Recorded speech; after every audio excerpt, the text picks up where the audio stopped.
Yes, all honorable members. The deputy governor used his office to improperly confer benefits to himself when he solicited the sum of 800,000 from one Dennis Mukaya and his family in the project to secure him a job for the said post of a commercial manager of WASCO, an entity of Kisii County government. Honorable members, the deputy governor received a sum of Kenya shillings 799,000 through M-Pesa platform as follows. The first tranche was on 28 May 2023, Kenya shillings 249,000, said in 3 tranches of Kenya shillings 150,000, 49, and 50,000 Kenya shillings by Dennis Mukaya. On telephone, on mobile number 07215 487300 to the deputy governor. This is Safaricom line 0711 860700. The second one was Kenya shillings 250 to the deputy governor. This Safaricom line being 0711 860700. And the last was in the sum of Kenya shillings 200,000, which was delivered to his office in Kisii in cards.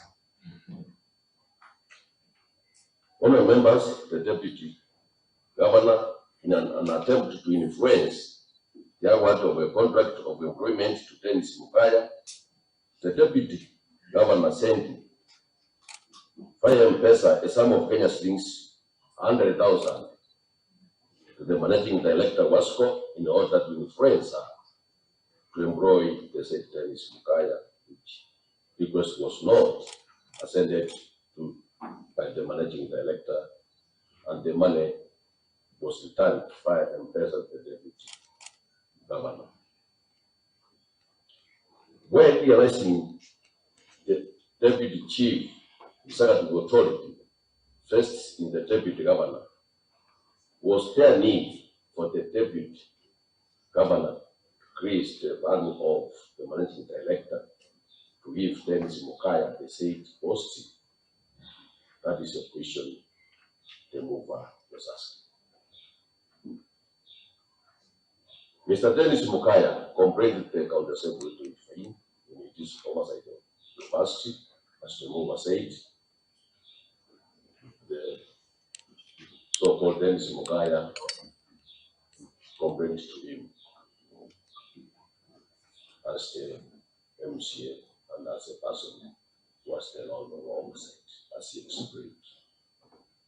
Mr. Dennis Mukaya thereafter registered a complaint and recorded a statement with ESCC and submitted, among other documents, the advertisement from WASCO on the vacant post to be filled, his letter of application for the job, the invitation letter from WASCO to attend the interview, and this M-Pesa statement from the month of May 2023,